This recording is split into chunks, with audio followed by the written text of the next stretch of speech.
Her Story is a program that explores women, leadership, and healthcare. Well, thank you for joining us at Her Story. I'm Lynn Chow O'Keefe, founding and managing partner of Define Ventures. I'm incredibly honored to have Carolyn Magill join us. Carolyn has a long career in healthcare and leadership positions, spanning United Health Group to Evolent, to Remedy Partners, to Aetion as their CEO. Carolyn, thank you so much for joining us on Her Story today. So I wanted to just start, we always like to start from the beginning, which is, as you grew up and as you started in kind of your leadership roles, did you have certain influences or experiences that really guided you, or support systems in that journey in the early years of your, even if it's childhood or early in your career? Yeah, well, thank you, Lynn. I'm really happy to be having this conversation with you today. I think you always touch on such important topics. And yeah, absolutely. I have influences from my very early days, and I think that they do continue to have an impact on me to this day as I become more aware and my career evolves, more things start to click together. So my dad is an entrepreneur. He grew up on a dairy farm in my hometown, and then founded a heavy metal fabrication job shop. So this means that they fabricate steel and make bases for large machinery and casings for incinerators, that kind of thing, all kinds of different things made out of steel. And I would say from my very early days, just wandering around the shop floor, wondering what the machinery was, and even just understanding the different roles and responsibilities of people on his team, it incited a curiosity in me to understand how businesses work.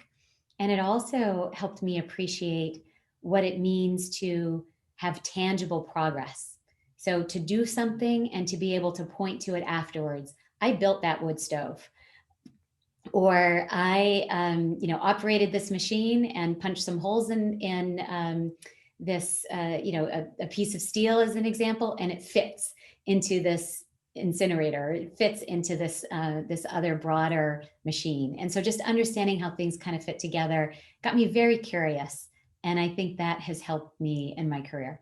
Yeah, I'm imagining you as this little girl around this machinery with like a hard hat. And maybe that's apropos of like healthcare, right? All the redefinition and the hard work. And to your point, being able to see tangible progress. I think that's absolutely been a part of your career. So how did you go from that upbringing with your father and seeing that kind of more industrial environment? How did you find healthcare? So it's an interesting path. When you just said this thing about me, wandering through the shop floor, you're reminding me of an experience I had.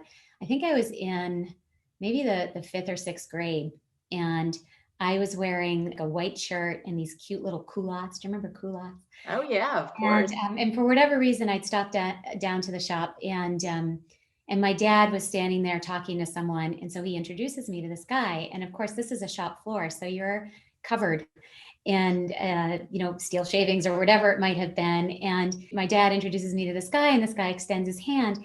And as I go to shake his hand, I just, I'm sort of thinking about my white shirt, and and I just looked at my hand for half a second, I swear. And then I shake the guy's hand. And then later my dad was like, Carolyn, if you're going to shake the man's hand, you shake it.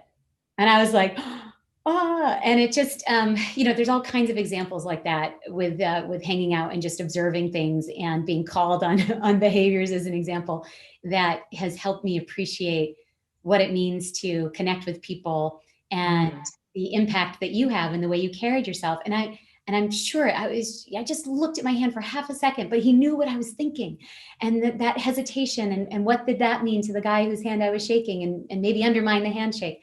So without belaboring that too much, it's the kind of thing that I think does stick with you over time. And as you have different contexts throughout your life, you revisit moments like that and think about what they actually mean. And for me, the path into healthcare is related to those early beginnings, because I had this appreciation for being able to point to things that you create and recognize how to measure progress as an example. And then my personal interests were more in foreign policy. And I'd written my thesis on terrorism as an example in college, and I won this research fellowship. I moved to DC, and I'm thinking I'm going to get my PhD in international relations. And I spend every day doing research, sitting behind a desktop. And I was doing research on nuclear weapons accidents, and nobody really cared. Except during my fellowship, India and Pakistan happened to test weapons. So for 2 weeks, we were super relevant, running around town, et cetera. And in that experience, I realized I need to do something that matters to people and that feels tangible. And I think, that research in the late 90s, people weren't experiencing nuclear weapons every day in their lives, as an example. And so I just thought, this isn't quite right. I don't know what is. I got into management consulting and got on some healthcare projects by accident. But when I did, I realized the impact that you have is tangible, because every single person you know has a personal experience with healthcare. And then the results matter. And there's an urgency around the kind of ways that you can make somebody's life better, depending on how you support them, how they access care, or how you measure outcomes. It's interesting because you almost say, like, in the beginning, in some ways your foray into healthcare and healthcare leadership was accidental, but it sounds actually also very intentional in terms of the impact and, if you will, in the sector. So, how do you see your leadership? Is it are you see yourself more as an accidental or intentional leader? So I think leadership manifests in all kinds of different ways. And I would say that I'm likely more of an intentional than an accidental leader. This also probably has roots in my early beginnings. So I'm one of 4 kids born in 5 years, and I'm the oldest girl. So to pave my way in this family, I likely learned early on that by using my voice and having an opinion, I was more likely to create an outcome that I wanted. So I'm sure that helps become more deliberate in pursuing leadership. And then I think there are, there's discoveries that you make along the way about the context in which maybe you can become a leader. And those are serendipitous more than anything else. And so there were moments like when I was in the 2nd grade, it's the end of the school year. I had this teacher, Mrs. Lemoyne, who actually went to high school with my dad in my hometown. And I just really loved her. And so we're nearing the end of the year, and she says, we're switching classrooms, moving my classroom to next year. So I need students to help me move bookcases and desks and such from this room to the room that I'm going to for next year. So she called, a few of my classmates to help her. And they were all boys. And I was like, I'm stronger than them, faster than them too.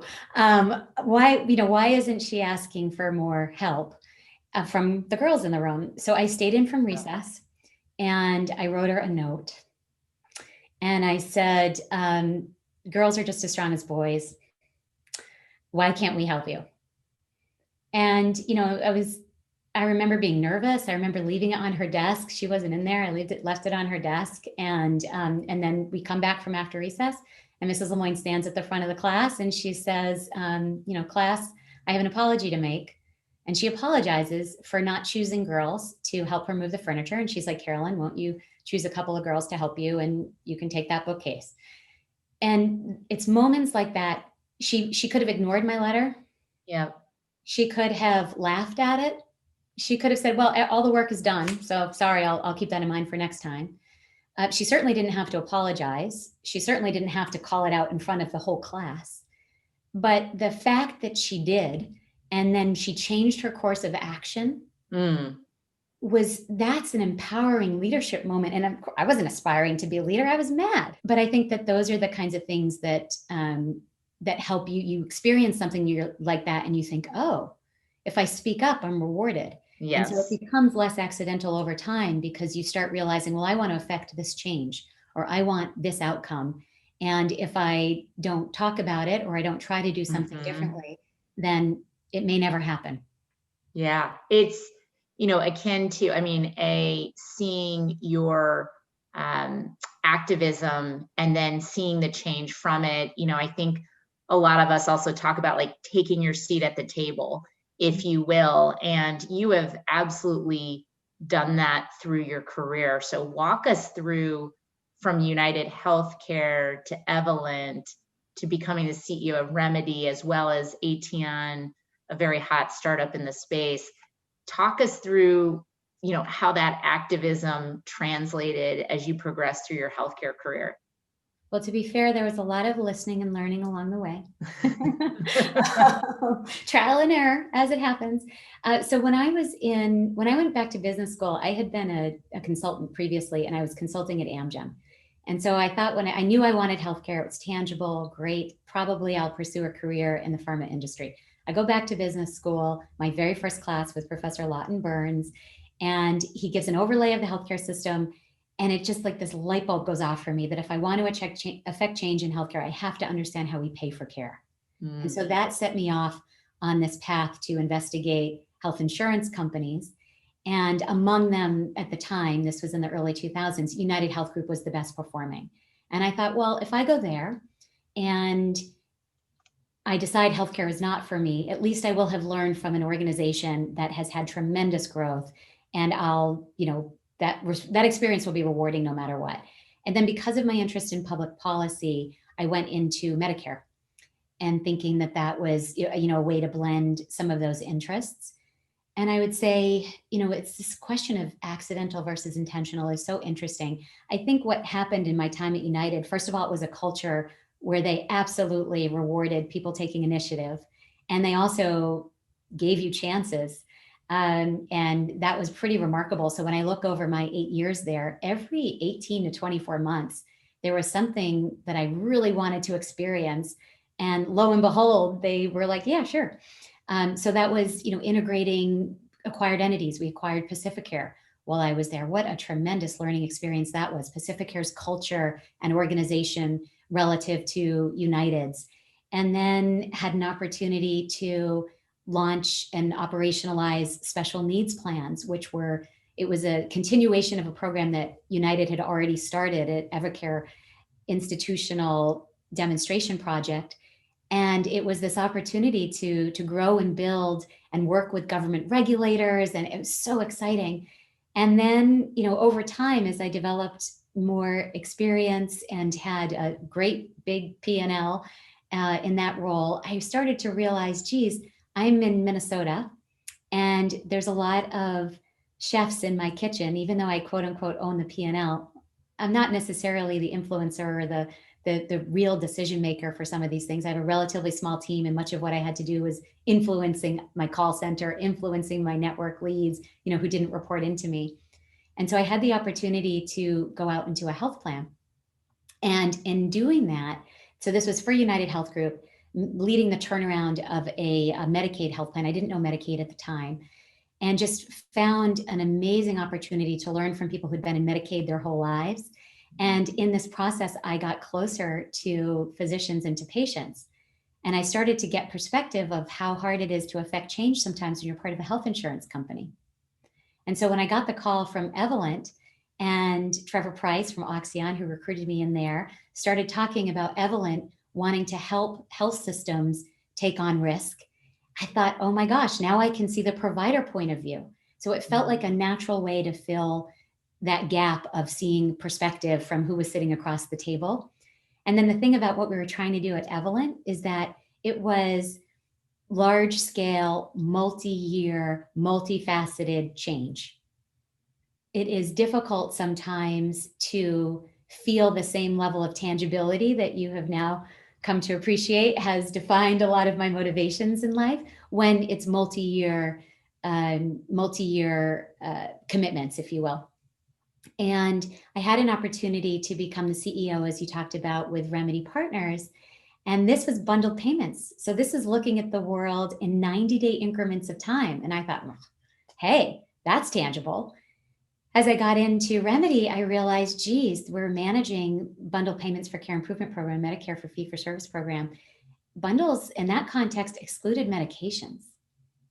So when I got the call from Trevor again, he said, hey, I've been following, I know you, and I know you're really going to be excited about this new company in my portfolio.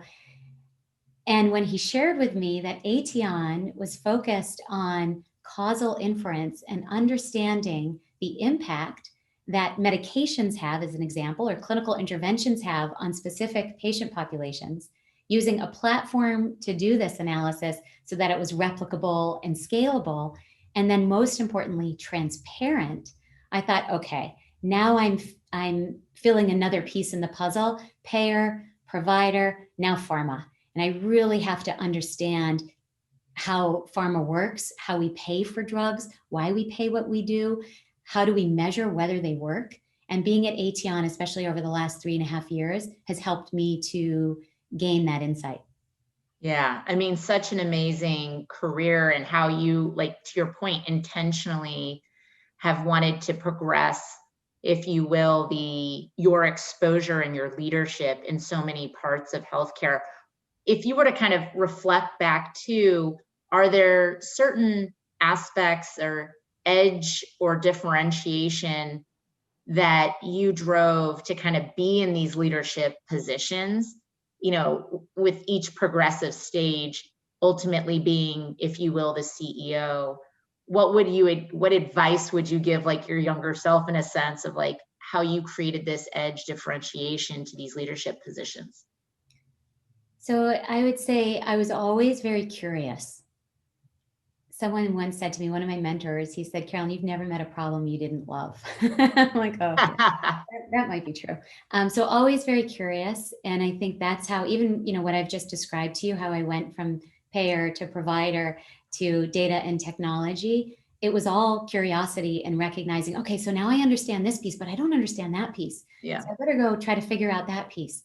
And that's really what has propelled my career. And then I would also say that understanding how my role contributed to the broader organization or the broader challenge. So, okay, I'm solving this piece, but that's not the be all and end all of what we're trying to achieve. It's just a part of what we're trying to accomplish. So what's happening over there, or how do these pieces fit together? And I think that too has helped, because it means that over time, I'm still doing the very same thing today as I did 20 years ago, or even in the second grade with Mrs. Lemoyne. It's just that the scope of the problems and their complexity have grown over time. And the other piece, of course, is that your actions become more visible. More people are weighing in on whether you're taking the right actions. And that adds a dynamic that I didn't have to experience earlier in my career. Yeah. And let's talk about, I mean, you've even gone from large company, United Healthcare, now to CEO of your own startup, which also is fast growing. How has your leadership role, even at Aetion, changed after each successive funding and kind of milestone you've hit? Yeah, it's a really interesting thing to reflect on, Lynn, because it is also relevant to where we are today and where the company will progress over the next 18 to 24 months, 3 years, 5 years, and beyond. And it's humbling to consider how what's been asked of me as a leader has evolved over the past 3 years, and then how it will continue to evolve, and anticipating how it will continue to evolve, and trying to stay ahead of that curve is it's another new challenge, and something that's very exciting. When I first joined Aetion, the first order of business was to listen and to learn. So I mentioned I had done some pharma work as a consultant at Amgen in the late 90s, but it was, as a consultant, and it was quite limited. I didn't really understand the pharma industry. And I didn't understand how we decided how much to pay for drugs, as an example. And there was a lot of things I needed to learn about pharmacoepidemiology and how our platform worked and why it was differentiated. What is causal inference? And those are the kinds of things that I didn't come in with an understanding of, but I certainly understood why they were important relative to the context of the broader healthcare system. And then there were other things that I needed to learn about the organization itself. What's happening in science? What's happening in technology? What's happening with our customers? Do they like what we do? How can we improve? And so the early part of my leadership style needed to be listening and learning and paying attention, understanding the business and the immediate opportunities. And then as we took on our Series B funding as an example, which NEA led, then that gave us an opportunity to say, okay, we're on to something here.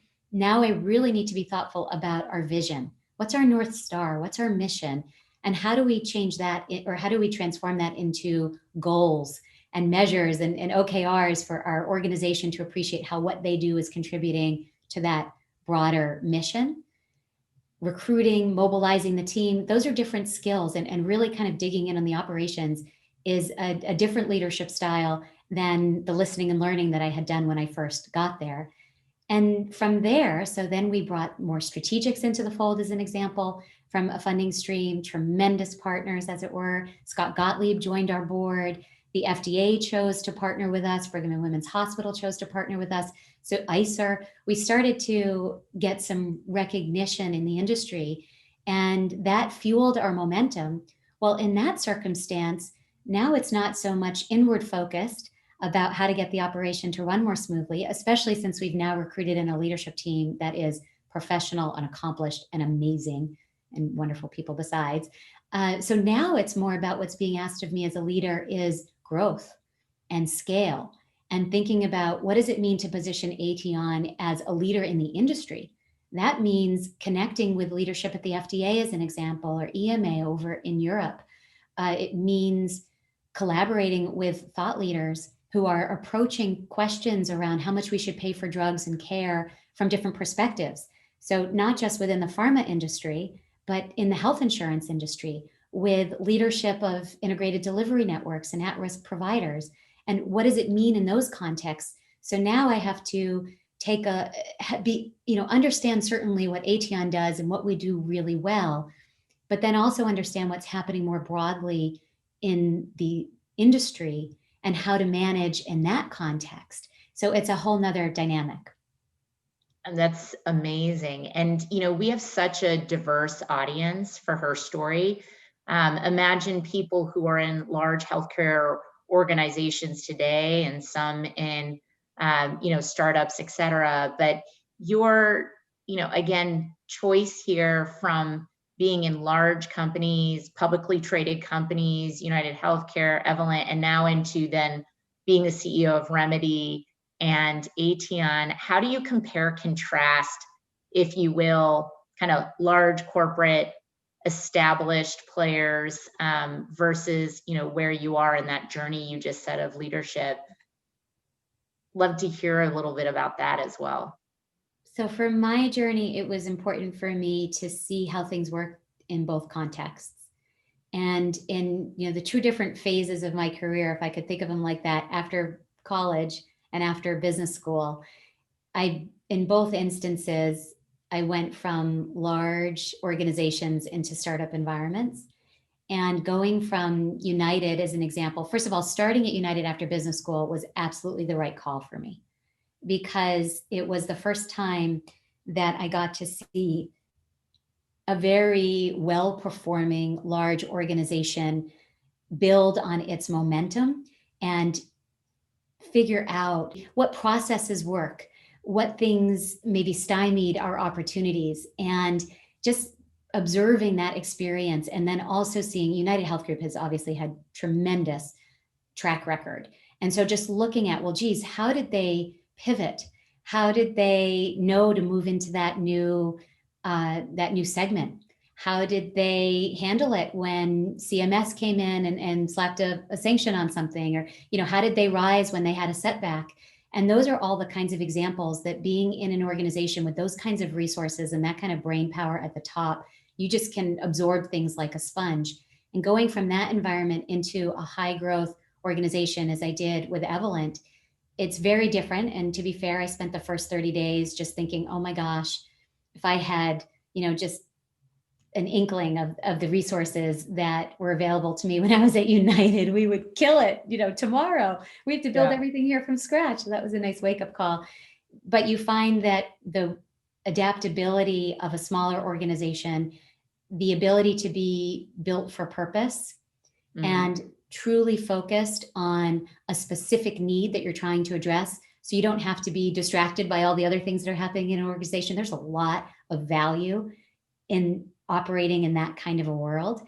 And so I think that there are lessons that I took and I try to emulate from my time at an organization as large and complex and accomplished as United Health Group. And then there are things that I fall back on from my time at Evolent, which experienced very high growth while I was there. And I learned so much from Frank Williams, Tom Peterson, Seth Blackley, the founders of that organization, that I tried to then take to my subsequent leadership positions at different startups. I have also, Lynn, found my niche, I think. I love growing and scaling, and I love this navigating through ambiguity and the messiness. Who are you going to recruit and what skills do they need to bring and how are you going to evolve over time? That is just really, really fun for me. So I think part of it too is just trying to figure out, well, what is your personality and what are the environments in which you thrive? Who are the people that you really feed off of? They give you energy. And then how can you put yourself in a position where you get those elements every day? Yeah. Oh, I can just, the passion that exudes from you when you talk about it is just so palpable, and just why you're such an amazing leader. I'll often say that work-life balance, the word balance is like, that nomenclature doesn't really work, I think. But what are some other things you've done kind of more on the life and support structure for you to become the leader that you are, that you built along the way as well? Well, I'll tell you, this too has been a process of trial and error and understanding what we need. I remember I was at United. It probably was 2008, and I had an executive coach, and she said to me, Carolyn, you need to bring your whole self to work. And I was like, what? No way. What are you talking about? Bring my whole self to work. I need to be serious. I need to be focused. I need to be disciplined. That's what I need to bring to work. And she was like, yeah, no, it's okay to smile. Just recognizing, and this is actually another mentor of mine, Rick Jelinek, when I was at United. One time he said to me, I always came into his office with a list, and there was never enough time to get through my list. So I was very disciplined about getting through my list. And I remember one of those times I go into his office and I'm like, okay, item number 1, item number 2. And he's like, Carolyn, what if you just came in here and said, how's it going? And maybe I would tell you about something that happened this morning that's more urgent than anything that is on your list. Or exposed you to something that you actually needed to know relative to something else that you're trying to accomplish. And I was like, what? So your question resonates. And I think it has been a journey over time to realize slowing down and thinking about how we nurture ourselves and be our whole selves and bring that curiosity to everything we do without necessarily, working towards this very disciplined list all the time is super important. For me, it is time with my husband. That's been wonderful during COVID because both of us traveled a ton prior to this period. And, just getting to spend more time together at home and doing our little postage stamp of backyard in Brooklyn, putting art on the walls, going for walks in the city and starting to explore things that are within driving distance of our home instead of always feeling like we had to jet off somewhere abroad. And then we have nieces and nephews. We actually taught a Zoom class to 7 nieces and nephews. It was supposed to have been 6 weeks last spring. And because school just never went back, it ended up being 12. So we are responsible for when our nieces and nephews try to negotiate for things like a dog, as an example. So yeah, finding ways to connect with our family has been really important. And then I also have some passions. I love to ski, as an example. So I'm always looking for opportunities to do that. And reading and just trying to find outlets that really bring us joy and then prioritizing them. It's made me really happy to imagine you and Ellie, like to your point, gardening and having time together in this way and in this time, and to find the beauty of slowing down and kind of that perspective in your life, which is like really exciting, really as well. Well, if we were to kind of sum it up, Carolyn, and we like to talk about her story, if you wrote your story, I'll give you two options. If you wrote your own story, how would you title it? Or what would be your theme song of kind of your life to date? Okay, I'll do theme song, and it's "Ain't No Mountain High Enough" by Mark. So that's kind I love a good Motown tune. That is awesome. Killing two birds with one stone there, because like I said, I love to ski. And one thing that has happened for me over time is that I have been a little bit of an extreme skier in my day. I like to heli ski, and I like really steep trails and powder, and kind of challenging myself in that way. And then looking for higher, steeper mountains has been really fun. And in recent years, I started to discover the solitude and quietness of skiing, backcountry. And so it's been a really fun journey. And "Ain't No Mountain High Enough," sort of reminds me of that pursuit. Well, and in so many ways, I really believe you're at the apex of your career, and really self-actualization of everything, every experience coming to this point is really exciting. I'm so excited to kind of continue to work with you, collaborate with you as you go forward. Thank you so much for your time today. It just again says such an inspirational leader that you are in this space. And again, just happy to be your collaborator and your friend through this journey.